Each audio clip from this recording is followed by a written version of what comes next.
ትርጉም ሐቀኛ ፍቅሪ ኣብ ህይወት ቀዋሚ ዝበሃል ነገር የለን። ሃብቲ፣ ጽባቐ፣ ጥዕና ኩሉ ምስ ግዜ ፈራሲ እዩ። ሐቀኛ ፍቅሪ ግን ንዘለዓለም ነባሪ እዩ። ሰላምታ ይርስዓኹም። ሰላም ናይ ዓለም ቻናል ቤተሰብ ከመይ ኣኒኹም? ሰላም ዲኹም? ሰላም እያ እግዚአብሔር ይመስገን። ከምቲ ኣነ ሰላም ዘለኹም ንስኹም ሰላም ትኾኑ በዓልቲ ሙሉ ተስፋ እየ። ባርከስ ንዛ ቻናል ሓደሽቲ ዝኾንኩም ሰብስክራይብ ብምግባር ነበረ ዝኾንኩም ደሞ ከም ትኸሉ ግዜ ትገብሩለይ በርተታ ላይክ ሸር እንዳገበርኩም በረታትዕኒ ማለት እዩ። ሎማዓንቲ ብሓድሽ ቪድዮ መፅእ ኣለኹ። ንሳታ እያ ዛንታ ክልተ ፍቅራት እያ ትብል ብጣዕሚ ደስ ትብል ዛንታ ክትመሃርላ ኢኹም። ብእውነት ኣነ ብጣዕሚ እያ ተምሂረላ ማለት እዩ። ስለዚ ናፍታ ዛንታ ከብለኩም። እሺ ካብ ዕለታት ሓደ መዓልቲ ክልተ መንእሰያት ወድን ጓልን ተፋቀሩ። እቲ ወዲ ስድራ ቦቱ ድኻታት ብምንባሮም ወላዲ እታ ጓል ብዙሕ ኣይተሓጎስን። እቲ መንእሰይ ድማ ነቶም ስድራ ከኣምኖም ብዙሕ ፀዓረ። እንድሕሪ ግዜ እቶም ወለዲ ሕያዋይ ሰብ ምዃኑ ንጓሎም ከዓ ብቁዕ ሰብ ኢሎም ስለ ዝሓሰቡ ንጓሎም ንከመርዕውዎ ኣፍቀዱሉ። ካልእ ፀገም ግን ነይሩ። እቲ መንእሰይ ወታደር ስለ ዝነበረ ነዊሕ ከይፀንሐ ኩናት ስለ ዝተጀመረ ንሓደ ዓመት ናብ ወፃኢ ሃገራት ክኸይድ ግድን ነበሮ። ቅድሚ ምኻድ ግን ክሕፀዩ ወሰኑ። ሕፀ ድማ ገበሩ። ድሕሪ ሓደ ዓመት ምስ ተመለሰ ክምርዓው ምዃኖም ከዓ ተስማዕምዑ። ንሱ ድማ ናብ ጉዕዞኡ ኣምርሐ። ድሕር ቅሩብ መዓልትታት ንሱ ምስ ከደ ኣፍቃርቱ ናይ መኪና ሓደጋ ኣጋጥምዋ ነብሳ ኣብ ሕክምና ረኸበታ። እቲ ሓደጋ ኣብ ከባቢ ገፃን ርእሳን ምዃኑ ኣዝዩ ከቢድ እዩ ዝነበረ። ካብቲ ዝነበረቶ ምስ ተበራበረት ኣቦኣን ኣደኣን ኣብ ልዕሊኣ ኮይኖም ክበክዩ ተዓዘበት።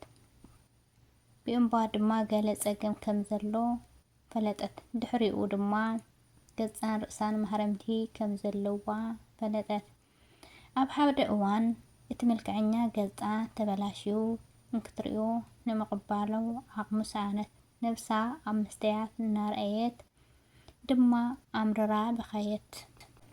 ትማሊ ከመይ ነይረ ሕጂ ከመይ ኣለኹ እንዳበለት ናይ ትማሊ ምስላ እንዳዘከረት ነብሳ ፀልአት።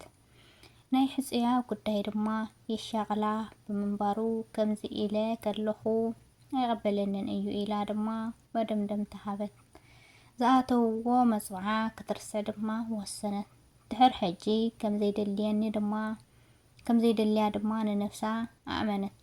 ድሕር ሕጂ ኣበይ ኮይኑ ክረኽበኒ በለት ብውሽጣ ቃንዛ እንዳተሰምዓ። እቲ ወታደር ሕፅያ ንሓደ ዓመት ዝኣክል ብዙሕ ደብዳቤታት ፅሕፈላ ይሰደላ ነበረ። ግን መልሲ ኣይሃበቶን። ተለፎን እውን መዓልታዊ ድውለላ እኳ እንተነበረ ክትቕበሎ ግን ኣይደለየትን። ድሕሪ ሓደ ዓመት ኣደኣ ናብ ክፍሊ ብምእታው ካብ ኩናት ተመሊሱ ኣሎ ብምባል ናይ ሕፅያ ምምላስ ሓበረትላ። እታ ጓል በጃኺ ብዛዕባይ ኣይትንገሪዮማ እማ እንተመፂኡ ድማ ክረኽበኒ ከምዘይደሊ ሓብርለይ በለታ። እታ ኣደ ድማ ክትስማዕማዕ ድሕሪ ምጽናሕ ይምርዐው ኣሎ እዩ ብምባል ናይ መርዓ ዕድመ ኣረከበታ። እታ ጓል ነዚ ምስ ሰምዐት በስምባደ ዝኣክል ካብቲ ዝነበረቶ ሓፍ በለት። ምክንያቱ ዘይከውን ኮይኑዋ እምበር ብልቢ ከም ተፍቅሮ ኣፀቢቓ ትፈልጥ እያ። ክትርስዖ ግድን ነበራ። ሓዘን እንዳተሰምዓ ድማ እቲ ናይ መርዓ ደብዳብ ዕድመ ከፈተቶ። ምስ ከፈተቶ ስማ ኣብ ላዕሊ ተፃሒፉ ረኣየት። ብምግራም ድማ ንድኣ እንታይ እዩ በለታ። መሲ ካብ ኣዲኣ እናተፀበየት ሕፅያ ቀይሕ ዕንበባ ሒዙ ናብ ክፍላ ክኣቱ ድማ ተዓዘበት። እታ ጓል ኩሉ ድንግርግር በላ። ሕፅያ ናብኣ ቀሪቡ ተንበርኺኹ ትምርዐውኒ ዲኺ በላ ፍሽኽ እንዳበለ።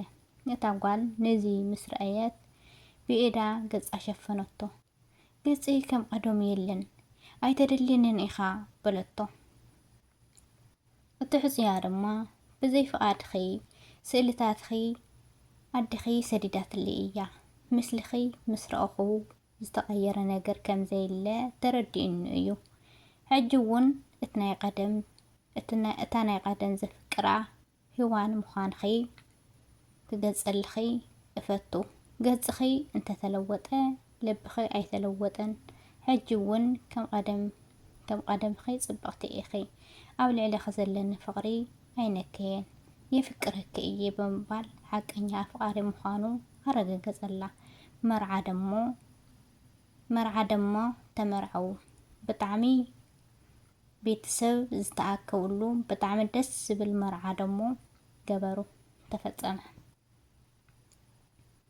ስለዚ ኣሕዋተይ ብጣዕሚ ደስ ትብል ዛንታ ብእውነት ኣነ ብዙሕ ነገር እየ ተምሂረላ። ምክንያቱ መልክዕ ይረግፍ እዩ፣ ሃፍቲ እውን ይኸይድ ይመጽእ፣ ገንዘብ እውን ይኸይድ ይመጽእ። ከምቲ እግዚአብሔር ኣምላኽ ቃል ኪዳን ክትኣስሩ ከለኹም ሓሚማ ንከይገድፋ ወይ ሓሚሙ ንከይገድፎ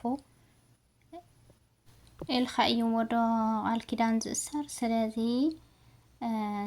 ሓመመት ወይ ገጻ ስለ ተበላሸ ወይ ደሞ ኣካላ ስለ ዝጎደለ ክገድፎ እየ ማለት ወይ ደሞ ክገድፋ እየ ማለት ዘይኾነሲ እንደውም ብዝበለፀ ካብቲ ዝነበረካሲ ፍቕርቶ ካብቲ ዝነበረካ ትንከባኸቦ ኣብሊፅኻ ኣብ ጎድኑ ኮይንካ ኣጆኻ ኣነ ኣለኹልካ ትብሎ እዩ ዝምረፅ ማለት እዩ። ኣነ ብኸምኡ እየ ዝኣምን። ሰብ መቸስ ናይ ባዕላ ተሓሳስባ ኣለዎ እንድዩ ብቻ ግን ዛንታ ብጣዕሚ እያ ኣምሂራትኒ ንዓየ ማለት እዩ። ብጣዕሚ ደስ ትብል ዛንታ እያ።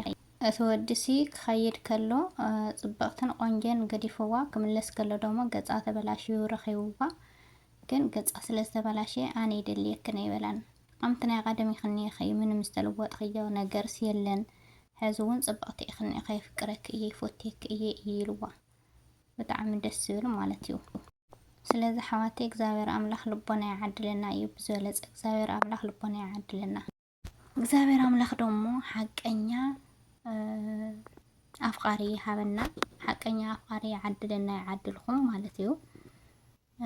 ሰብሲ ዝኾነ ነገር ከጋጥሞ ይኽእል እዩ ወይ እግሩ ክጎድል።